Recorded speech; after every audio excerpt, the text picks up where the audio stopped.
My character is named Adam, and Adam is a father who happens to be deaf, and he has a family of daughters. He works as a writer, and he's trying to sell and publish his books. He's a very busy man. And so that's my character, and I have 2 daughters. Yeah, and I play Lucy. Lucy in the film is coming home from college, back to her home with her parents, or one parent who was left. Oops. No spoiler. It happens at the beginning of the movie. But yeah, she's coming home having dealt with the loss of her mom and is coming into her family dynamic, which, you know, has all the normal things that a teenager is going through of, you know, angry sister and dad who's always working. But she also has a pet chimp. So things go a little bit interesting as the vacation continues on. I think what initially really interested me in Primate is I had just never seen a film like it before. I had never even read a film like it before. I was genuinely on the edge of my seat when I was reading the script. I felt like I was gonna fall out of my seat even. I was just so in suspense. And so the film definitely reads as a roller coaster as it does when you watch it. For me, when I read the script, I was excited because I always wanted to be a part of a horror movie. You don't often see actors who happen to be deaf appear on screen in horror movies. I thought that would be really cool. And so Ben, the chimpanzee, is like a family pet. And so we have a mutual understanding. We don't use our own voices to communicate, but we have this mutual understanding. We're close. And then whenever I see Ben, it reminds me of my deceased wife who has passed away. And so my wife's spirit continues to be around with Ben in the house. And so Ben's spirit is keeping my wife's spirit with us. And so Ben also keeps my daughters company. And, you know, hopefully Ben keeps an eye on them so they don't party too much. But I was wrong. My daughter's a troublemaker and she partied too much. But she's a good girl in many ways. I'm a big fan of Johannes's work. I've seen several of his films. 47 Meters Deep, Down was a great movie. And I never thought I'd have a chance to work with him. It was such an honor working with Johannes. He's such a fun person. He's easy to work with. He really let us play and improv a little bit. And sometimes he'd ask us, hey, how do you want to approach this? He was very collaborative, and we really, as actors, wanted to fit his vision and put what's best into the story and really have that trust and trust each other and have this collaboration to make it all happen. Yeah, I mean, I ditto everything Troy said. I really appreciated working with Johannes because he's just so collaborative. He's also really committed and passionate about the story. Like, for example, when we were filming all the water scenes, he was in the pool with us the entire time, in the water, filming with us. So I really appreciated the fact that he was committed to, you know, whatever I make my actors do, I'm also going to do it. That's not something you always find in directors. So there's a certain death scene that was really hard for me, both as an actor and also as the character. It was just, there's a certain death that's really heartbreaking, and that was probably my least favorite thing to film for sure. I think one of the biggest challenges was my fight scene with Ben. We had a great stunt coordinator and stunt team, and it was pretty unexpected. And his weight on top of me was really unexpected to me. That was a surprise, but it was amazing because when Miguel, who plays Ben, comes out of character, he's really friendly. Then, of course, when he's in character, he is not very friendly. So it was pretty amazing to see his character transformation into a really unpredictable chimpanzee that really influenced us and the rest of the actors as well, I'm sure. Miguel is amazing. Hats off to him. Bananas.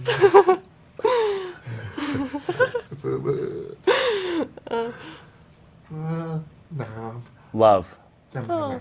Because my kids and my pet kept me alive, and so love is the one word. But you forgot to feed Ben with his bananas, or what? Yeah, that just explains us. It's a great answer.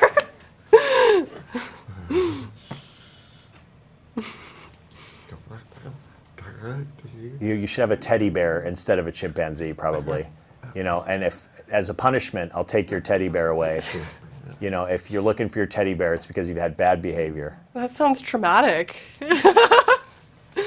Primate came together in sort of two phases. Like the initial idea for Primate came about 10, 15 years ago, and my mother had a swimming pool, and I was sitting there and I was watching her dog run around the swimming pool and barking, and I just was like, okay, that is interesting, because if the pool didn't have a shallow end and the dog had rabies, you couldn't get out, and it started sparking ideas. And then the second life of it sort of began several years ago, revisiting this story and then changing it to a chimpanzee. And what that did was really brought in a different sort of dynamic there was a real human, there was a real, human emotion to it, like that a chimpanzee is so close to being human that it could, communicate, it could be mean. It could be, Ben can be mean, Ben can be loving, and it just added this whole other dynamic in, and, then the movie sort of kind of came together. The themes in this story that I really wanted to, explore, it sort of came out of, really the story came out of this idea of the end of adolescence, really. For that, Lucy was, her mother had died, the family was starting to fall apart, and her family friend was moving off onto other friends, and it was this kind of idea of the last summer back at home, and Ben kind of represented, to me, when I was telling this story, was the end of this, the sort of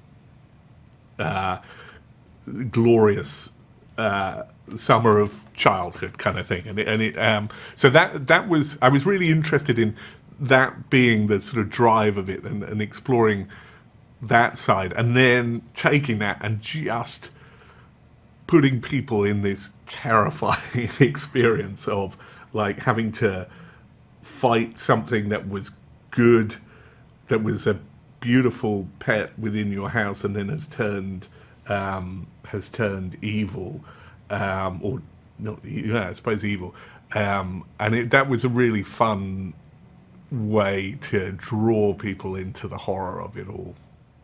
It was, for Primate, it was really important to go practical.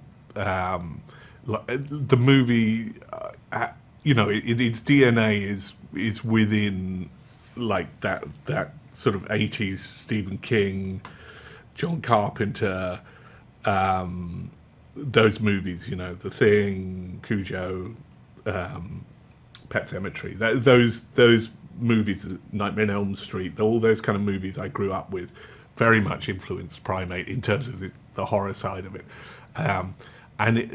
Then it really became very obvious very early on that if we wanted to create a connection between Ben and the characters, between the Ben and the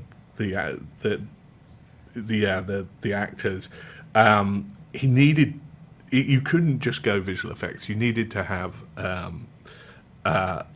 Ben there, and then to be able to have found this actor Miguel, who could play this chimpanzee. He was just incredible. Like the way the movie then changed from being just like a creature feature to actually having real personality and being able to explore that side, explore his different moods, his temper tantrums, and when he's sweet, when he's nice. So that was really, really important to me.